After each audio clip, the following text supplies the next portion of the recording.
I traveled back to the day when the rich girl confessed her feelings to me. The young girl was wearing a white dress, her brows soft and gentle. I like you. In the next second, I heard her inner voice, he really believes it. Disgusting. Chapter 1. The cicadas were chirping in the camphor tree, and the people around were jeering, though it was the kind of jeering meant to mock. Someone next to us whistled and laughed. Evelyn's taste is getting a bit heavy lately. Huh? The girl in the white dress ignored them and just stood in front of me. Her expression gentle, the sunlight filtered through her shoulders, and she looked like a princess straight out of a fairy tale. Evelyn, stubborn as always, pressed against the handlebars of my bike, standing on tiptoes, staring straight at me. She said, "Lucas, I like you." In her eyes, I saw my reflection, an awkward, stiff 17-year-old boy, thin and frail in an oversized school uniform. I was frozen in place, my face burning red without needing to check, my hands trembling helplessly. After all, this was Evelyn, the girl I had secretly been in love with for a long time. I was about to blurt out, "I like you too," when I heard the heart of the pure-looking girl in front of me. He really believes it. Disgusting. I was stunned for a moment and looked at Evelyn again. She was smiling gently, with no sign of the disgust she was feeling inside. She was waiting confidently for my reply. After all, everyone at South City High knew I was Evelyn's simp. Under everyone's watchful eyes, I suddenly took a step back. "Sorry, I don't like you."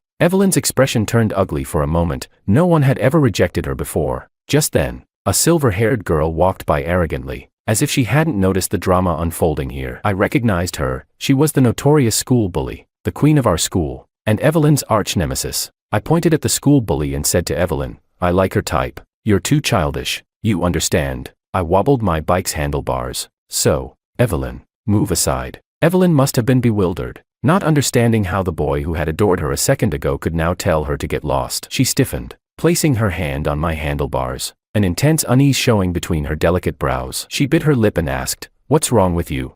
She held onto my bike. I was afraid to pull too hard and accidentally hurt her, leaving me stuck in a dilemma. In the next second, however, the silver-haired girl reached over and grabbed my handlebars, yanking them free from Evelyn's grip with a twist of her wrist. "Didn't you hear him? He told you to move." Her voice was crisp, with a hint of coldness. I turned my head slightly. The silver-haired girl had waist-length hair, her side profile delicate yet exuding an aura that warned people to stay away. Her long silver hair shimmered in the light, cool and rebellious. And then I heard the school bully's panicked inner voice. "Shit, he's looking at me." Chapter 2. The school bully rescued me from Evelyn's confession and pushed my pink bike forward. A small group of boys passing by teased her. "Becca, when did you stop riding your motorcycle?" She kicked one of them, cursing, "Get lost." I walked beside her, feeling incredibly awkward, and mustered up the courage to speak. "Hey, school bully, Rebecca." I froze for a moment before realizing she was telling me her name. She lowered her eyes and asked softly, "Do you like me?"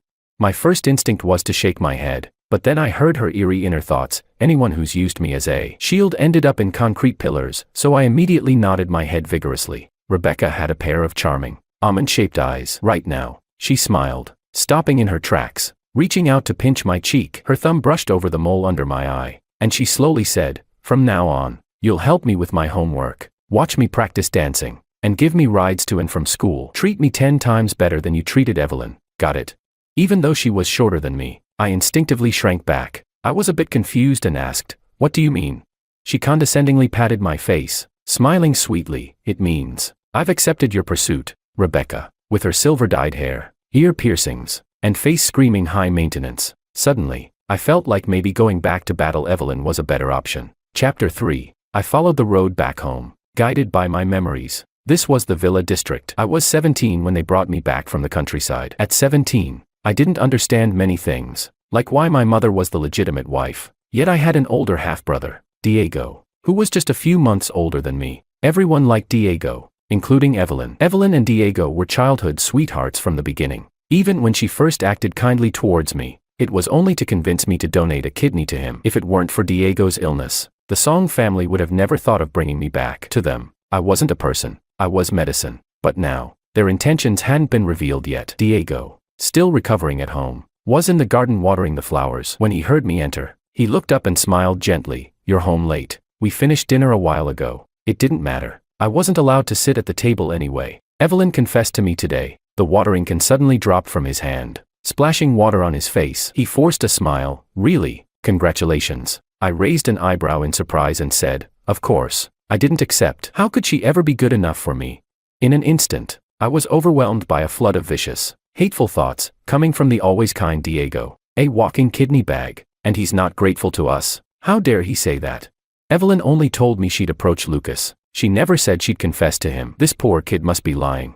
Damn it. Lucas should take a good look at himself. So ugly. I snickered. And to think they were relying on me to keep him alive. Dream on. I ran upstairs, hearing Diego cough violently behind me. As I reached the top, the family maid, who was closer to me, pulled me aside and whispered, "Madam said there's no dinner left for you." I nodded. This was a regular occurrence. As I turned away, I paused for a moment, hearing the maid's inner thoughts. She said, "Poor thing." Chapter 4. Before I returned. It was just after Diego's successful recovery. Thanks to my kidney. Evelyn had promised that once he was out of the hospital, they'd get engaged. And they did, just not to me, but to Diego. She endured her disgust and revulsion, pretending to be friendly with a country bumpkin like me for so long, and finally got what she wanted. On her engagement day, she leaned into Diego's arms, and in front of all the guests, with the same gentleness as when she confessed, said to me, "Lucas, why don't you take a look in the mirror?"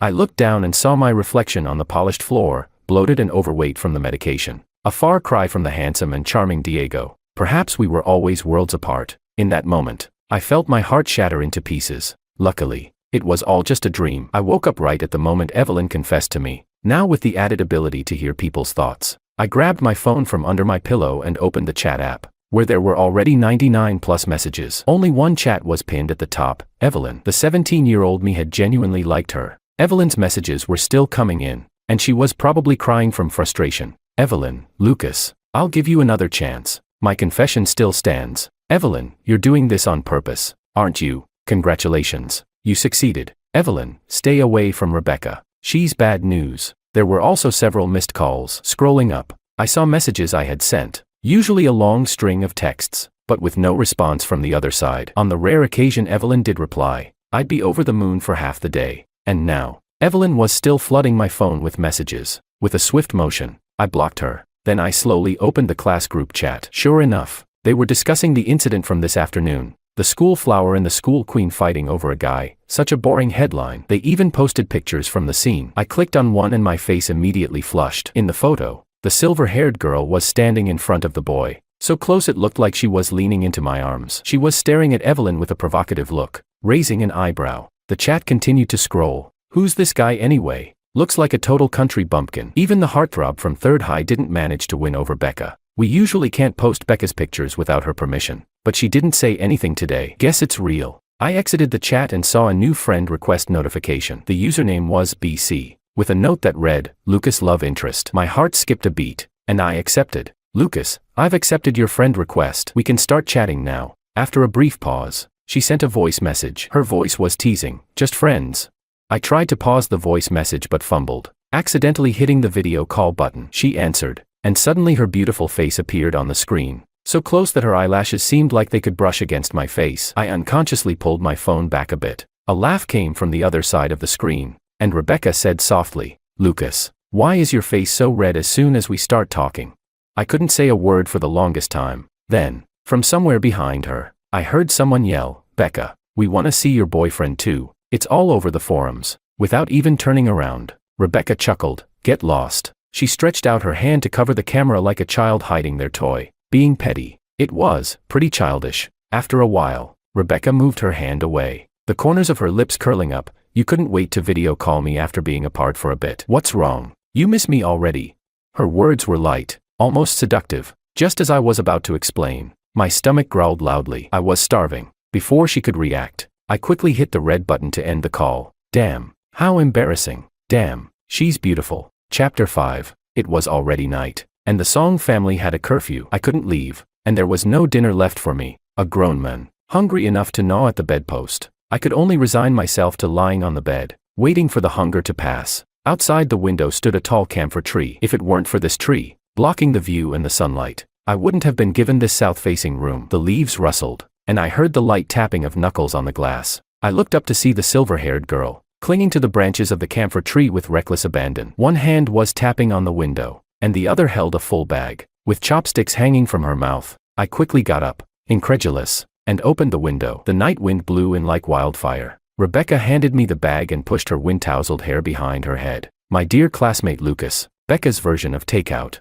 She smiled, her eyes curving. How about giving me a 5-star review? Who's chasing who? Rebecca.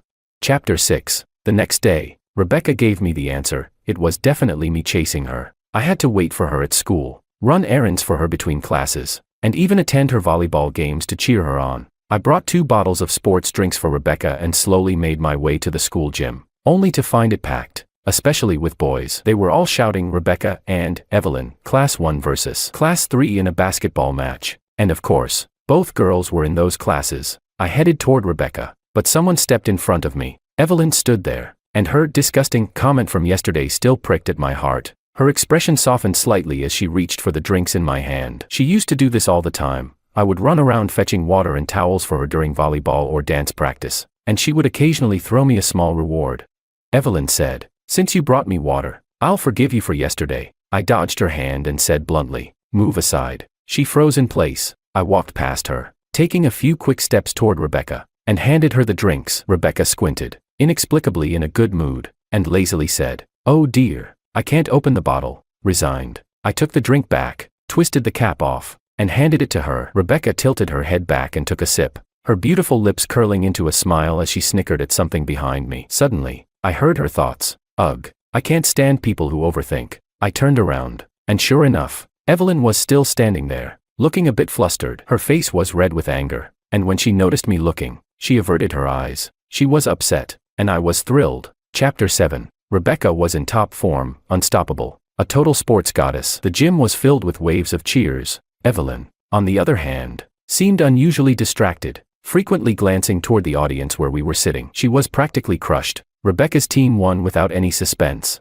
After the game, Rebecca walked over to me, her hair tied up in a rare high ponytail, looking radiant and youthful. I handed her some water, and she leaned down, beckoning me with a finger. I obediently leaned closer, my face and neck enveloped by her scent. Rebecca draped her arm over my shoulder, playfully pouting. "You watched my game, and you've got nothing to say."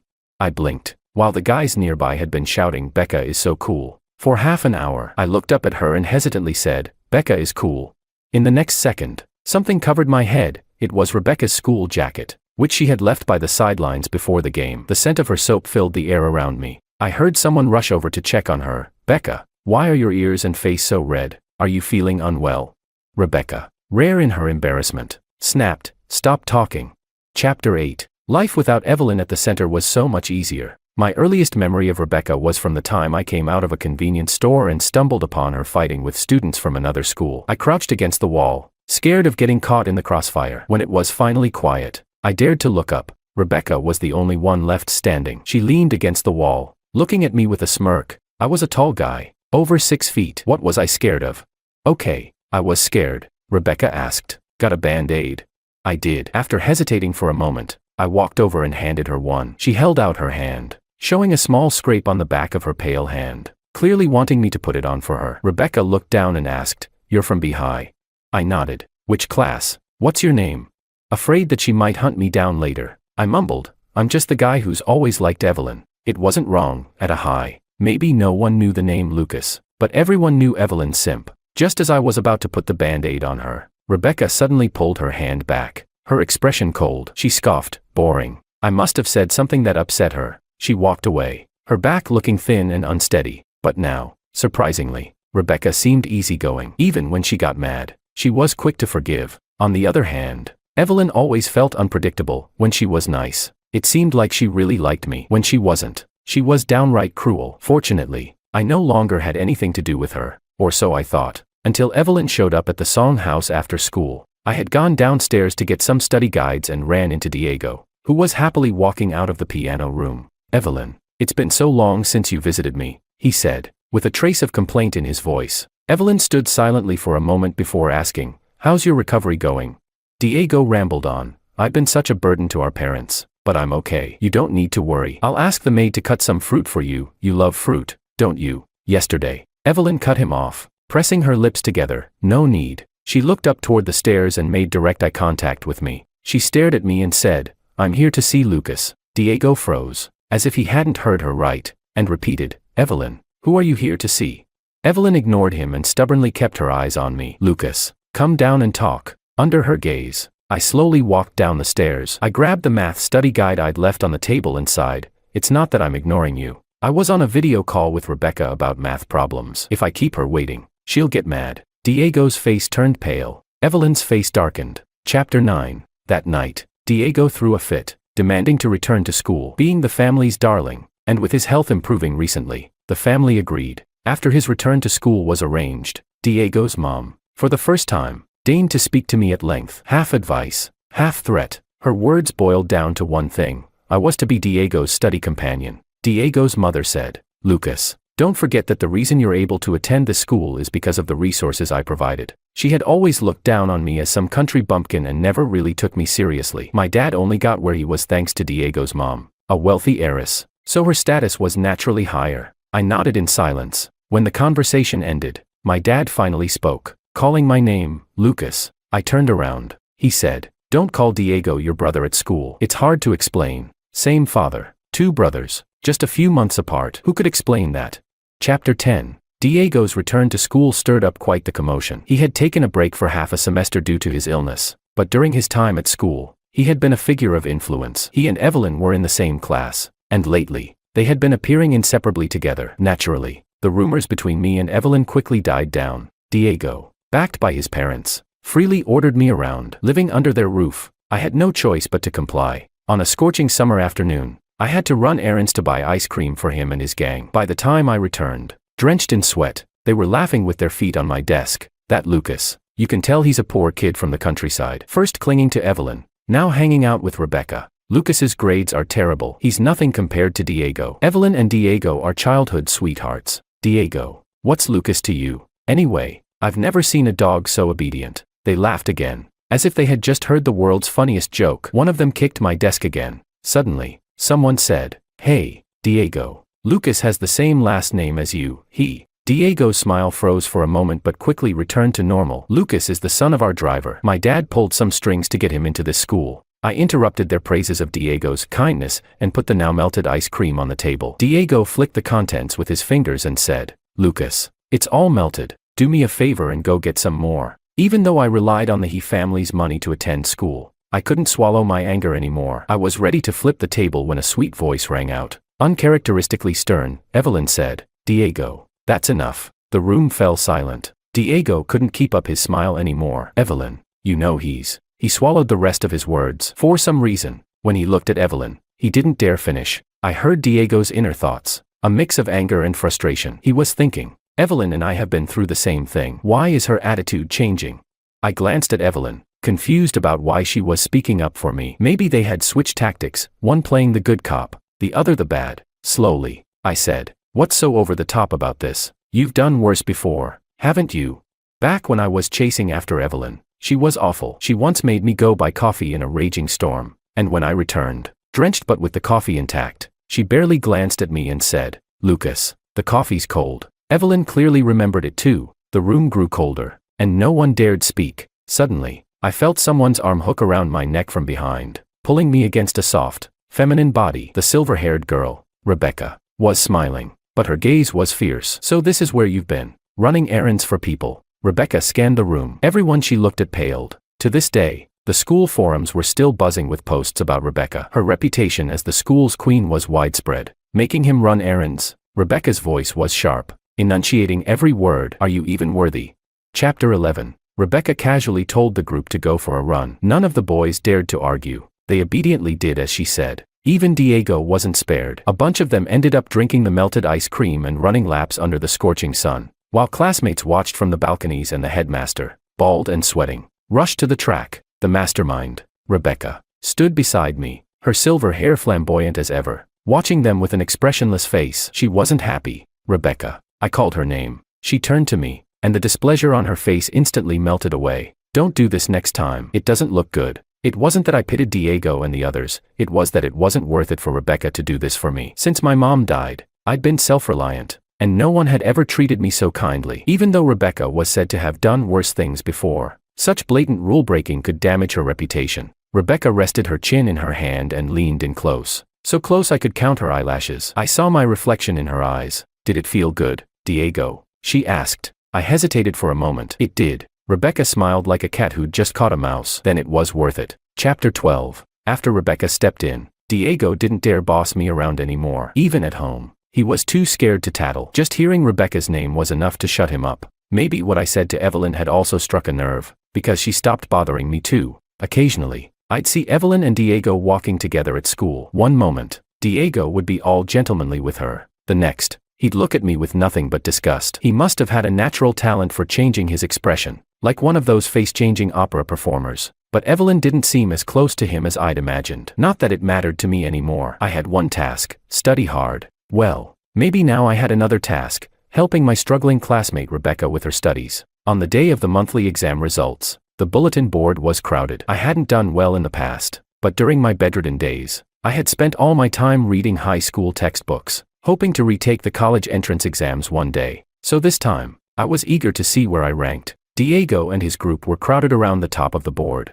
Diego, you're ranked 29th in the year. That's amazing. Of course, it was amazing. The Song family had hired top tutors for him. First place, as expected, goes to Evelyn. They turned around and saw me searching from the bottom of the list, snickering. I heard Diego's smooth, mocking voice. Some people at least know their place, looking for their name where it belongs. Suddenly, someone tugged on his sleeve and cursed softly. Diego, his rank is ahead of yours. I was just a few spots above Diego. He stared at the board, stunned, unable to believe it. Someone read my ranking out loud. Lucas, 20th. I couldn't believe it was that high. I suppressed my excitement and finally found Rebecca's name. She had jumped to the middle of the pack. Lucas's tutoring sessions were working. I turned around and saw Rebecca walking down the corridor with a group of girls. Afraid she wouldn't see me, I waved and happily called her name, Rebecca. She looked up and met my gaze. You ranked 300th. I puffed out my chest, proud. You got 300th place, Rebecca. Rebecca's steps faltered, and the girls around her started teasing her, nudging her with their elbows. Becca, the guy you like is so cute. Rebecca looked at me, and under everyone's watchful eyes, her face turned bright red in an instant. I heard Rebecca's inner voice, a little annoyed. She was thinking, damn it, he's way too good at flirting. Chapter 13. Many people liked Rebecca, but most of them admired her from afar due to her bad reputation. However, today, one of the few who openly liked her came to find me. It was David, the heartthrob from the neighboring Third High, who had acted in a few well-known youth dramas. I had heard that Rebecca had once fought for him, but for some reason, they never got together. Early in the morning, David was waiting for me at the school gate. Rebecca and I usually went to school together now, but today she had gone to the convenience store, and I was waiting for her at the gate. I never expected David to show up first. David was good-looking, in that bad boy kind of way. You must be Lucas, he said. I nodded. David got straight to the point. You can't win against me, so just stay away from Rebecca. Becca's cold on the outside but kind on the inside, and sometimes she just pities people, which can give the wrong impression. Besides, it was all over the forums last night. If I were you, I'd be too ashamed to show my face at school. Becca's only interested in you for the moment. If you keep pushing, you'll only embarrass yourself. Forums? What forums? Before I could respond, David's eyes lit up as he looked past me, calling out, Becca. Before I could react, a cup of soy milk and a bun were shoved into my hands, and the silver-haired girl appeared at my side, biting on a carton of milk, stuffing a handful of candy into my pocket, and zipping up my half-open backpack. Rebecca didn't even look at David and mumbled through the milk carton. What are you talking about? Her actions were so smooth, as if she had done them countless times before. David stared at Rebecca's hand as she zipped up my bag, his face turning pale. Becca, you don't let anyone get that close to you. How can you do these things for him? Rebecca rolled her eyes in exasperation and spat out 2 words. Who are you? Chapter 14. It turns out being a celebrity doesn't help with mental resilience. Rebecca's few words left David devastated. As Rebecca and I walked toward the school, she suddenly spoke, her tone proud. I don't know him. I never fought for him either. Those were just rumors. The only person I've ever stood up for is you. I was taken aback, realizing that Rebecca was explaining herself to me. I looked up at Rebecca, her light-colored hair making her skin appear even paler. She lazily added, I'm not like some people who like someone else before liking me. Luckily, they realized their mistake in time. I wasn't sure who she was throwing shade at, but in the end, she shot me a glance and teased, right, Lucas. Chapter 15. After the morning's drama, I couldn't shake a sense of unease. As soon as I walked into school, I felt something was off. It was especially noticeable during the breaks. People's stares were odd, and I could hear the thoughts around me. Lucas is actually an illegitimate child. No wonder he's two-timing. It's in his blood. If I were him, I wouldn't dare show my face in front of Diego, let alone attend the same school. Oh my God, so disgusting. I realized what had happened and quickly checked my phone in the bathroom. Sure enough, there was a trending post on the forum, exposing Lucas, the illegitimate child of a high. Who's two-timing? The post was anonymous, written by someone claiming to be a regular classmate who couldn't stand Lucas anymore. It presented a twisted, dramatic version of my life, turning everything upside down. It claimed Diego's parents were the true, loving couple, while my mother had schemed to marry into the Song family by having me. It painted Diego as the innocent victim, sick because of my mother's actions, while I shamelessly pursued both Evelyn and Rebecca at the same time. No need to look at the comments, they were all insults. I was so angry my head felt foggy. None of it was true. In reality, it was Diego's mother who had set her sights on my dad when he was newly married. She became the other woman, and eventually, they ran off together. My dad never looked back, leaving us behind. My mother, even until her death, still hoped he would change his mind. I left the bathroom and washed my face at the sink. Someone handed me a tissue. It was Evelyn. She spoke softly. I've already asked someone to handle the forum post. Don't worry. I looked at her reflection in the mirror, her white shirt and gentle expression. You knew about this all along. I was referring to the content in the post. Evelyn closed her eyes briefly, a self-loathing look on her face, and nodded. I'll make sure this is suppressed. No one will talk about your background anymore. Don't be mad at me, Lucas. Once this blows over, let's just pretend it never happened. Okay. She didn't even bother asking me if it was true. She had already assumed it was a fact. She opened her eyes again, looking at me softly. You see, I've been helping you from the moment we first met. Come back to me, Lucas. I wiped my face, threw the tissue in the trash, and turned to her calmly. Evelyn, I'm not an illegitimate child. Chapter 16. From the moment we first met, Evelyn had always helped me. When I first arrived here, I couldn't even find the Song family's house and got lost in the Villa district, chased all over by some neighbor's dog. My mom had died of rabies, so I had always been terrified of dogs. That day, it had started raining. I ran and dropped all my ragged belongings along the way. The dog knocked me down, but then I heard a whistle, and the dog immediately jumped off me, happily running away. As I shakily gathered my things in the rain, tears streaming down my face, an umbrella appeared above me. The hand holding the umbrella was slender, and the girl standing there in a white dress was cold and elegant. For a moment, I felt ashamed of myself. Did you chase the dog away? Did you save me? What's your name?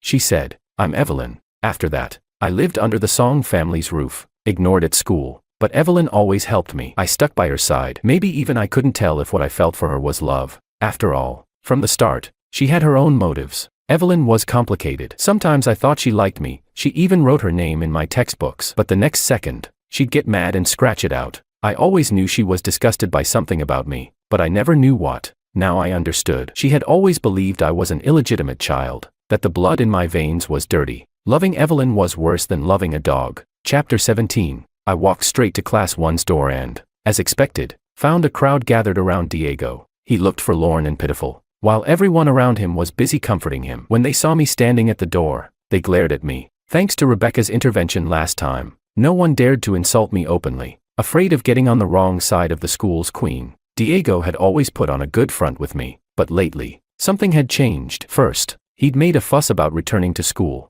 Then there was the ice cream incident. Our pretense of civility was completely shattered. He looked up at me, his eyes red, his knuckles white from clenching his fists. Lucas, can't you leave my family alone? I heard his inner thoughts again, half angry, half hurt. Diego was thinking, Evelyn just went to see him. He used to hate illegitimate children as much as I did. How did things end up like this? Leaning against the wall, I chuckled. Of course not. Diego's expression froze. I walked over, placing my hand on his desk. Looking down at him. That post is a pack of lies. I'm not an illegitimate child. The other child born from an affair is someone else. Diego had been kept in the dark by his parents and genuinely believed his mother was the rightful wife. That's why he harbored so much hostility toward me. Now, hearing this, he instinctively snapped back. What proof do you have? I shook my head and straightened up, looking at him with a hint of contempt. I don't need proof. Whoever makes accusations has to provide the evidence. The innocent don't have to prove their innocence. I added. I'll call the police. Justice will give me the answer. Did the person who posted that rumor think anonymity would protect them from responsibility?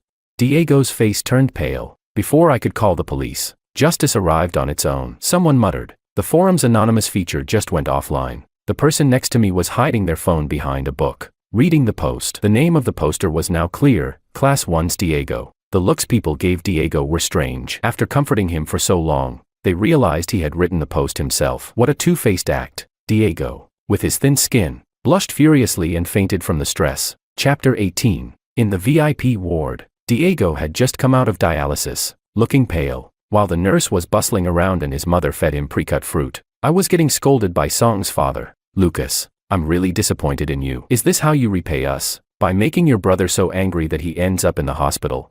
He said nothing about what Diego had done. I lowered my eyes in annoyance, staring at the spotless floor, and thought about the time I was left alone in the hospital. After giving Diego a kidney, their attitude toward me had turned cold. When I first came here, I wanted to show my long-lost biological father that I could be an excellent son. But things didn't go as planned. Fortunately, I had stopped caring a long time ago. I've heard the whole situation. I also heard you want to call the police. That's ridiculous. You shouldn't go back to school. After all, those are Diego's classmates, and this will affect him badly. I'll arrange for you to transfer. Realizing his tone was too harsh, Song's father softened his voice. We're family, Lucas. Try to understand and show some consideration. All right. No. I shook my head. Song's father was stunned. This was the first time I had ever refused him. What did you just say? He asked harshly. My throat felt dry. The atmosphere in the room turned tense. The door opened suddenly, and a group of people crowded in, with a silver-haired girl standing at the entrance. She spread her hands. Lucas, come here. I quickly walked toward her, lowering my voice. Why are you here? Rebecca placed her hand on my back. I didn't want them giving you a hard time. I'm here to back you up. Song's father clearly recognized Rebecca, and a hint of flattery appeared on his face. I had no doubt that he was about to ask me to help him connect with her. I let out a breath, feeling oddly emboldened, and repeated. I said, no, I will report it to the police. I'm not donating another kidney, and whether Diego lives or dies has nothing to do with me. You're lucky I haven't punched any of you yet. I turned to look at Diego, who was clutching his blanket in panic. Diego's hatred toward me stemmed from being a half-sibling, from Evelyn, and from his jealousy over my health. I shattered the dream he had been living in for years. Diego, your mom is a full-blown mistress. Your dad, he had an affair while married. Diego, you're the illegitimate child from that post you wrote. Chapter 19. After saying my piece, I left the ward, leaving chaos behind. I sat in the hospital corridor when someone suddenly squatted in front of me. Rebecca and her crew had lingered by the ward's door for a while longer. I didn't need to ask to know they were covering for me. If it weren't for her, I wouldn't have gotten away so easily today. I had always been spineless, and now I even needed a girl to clean up after me. I clenched my hands and looked into Rebecca's eyes. Thank you, Rebecca. Sunlight filtered through, making her features look even clearer. After hesitating for a moment, I asked, why are you so good to me? Rebecca rested her chin in her hand and smiled. Are you flirting or asking me seriously? My face flushed red instantly. I wasn't flirting. I wasn't complimenting you. I was genuinely asking. Rebecca.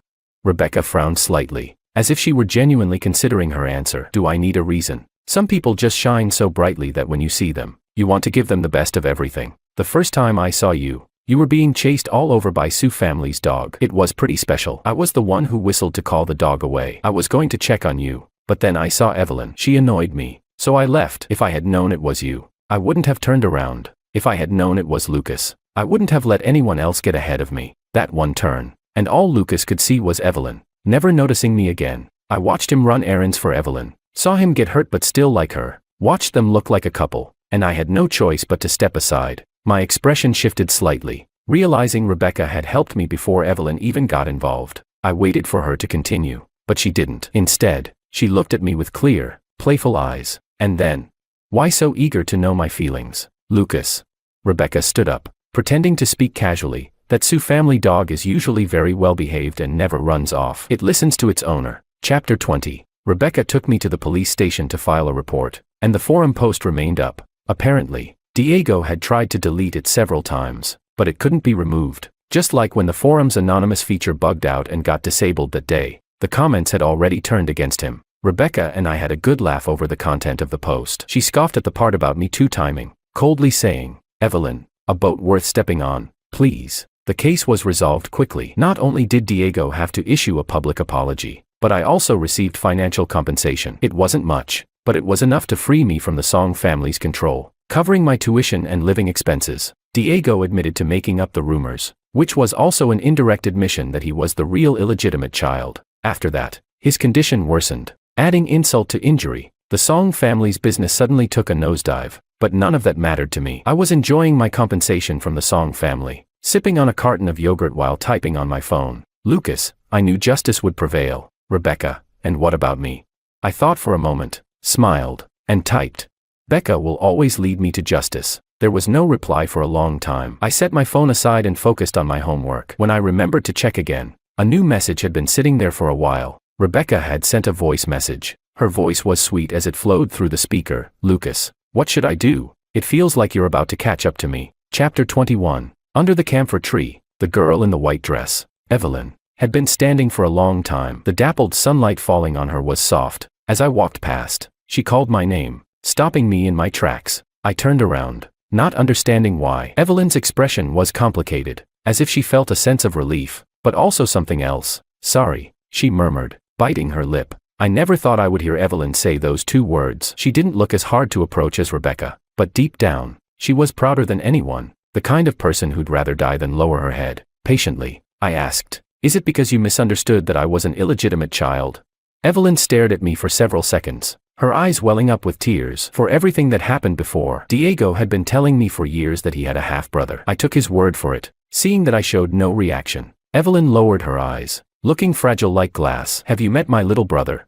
Before I came back in time. Yes, I had. He was an adorable chubby kid who liked chasing after Evelyn, but Evelyn treated him indifferently, even cruelly. After a pause, Evelyn spoke, reopening an old wound. He's the child of the woman my father kept outside our home. It dawned on me that Evelyn's conflicting attitude toward me was her way of projecting her own pain. She had even helped the Song family deceive me because, in her eyes, it was something I owed them. Evelyn. I suddenly called her name, giving her a gentle smile. She looked up, holding her breath. It had been a long time since she'd seen me smile at her. I could hear the bitterness in her heart, but I really, truly, like Lucas. I like you, I said. Watching as Evelyn's eyes lit up, I let out a sneer. Did you really believe that? Disgusting. Evelyn needed to understand that some things can't be fixed with a simple apology. I threw those same words back at her. Evelyn staggered slightly, staring at me in silence and pain. Perhaps, in that moment, she finally realized what she had lost. Lucas. A lazy voice called from behind me, tinged with irritation.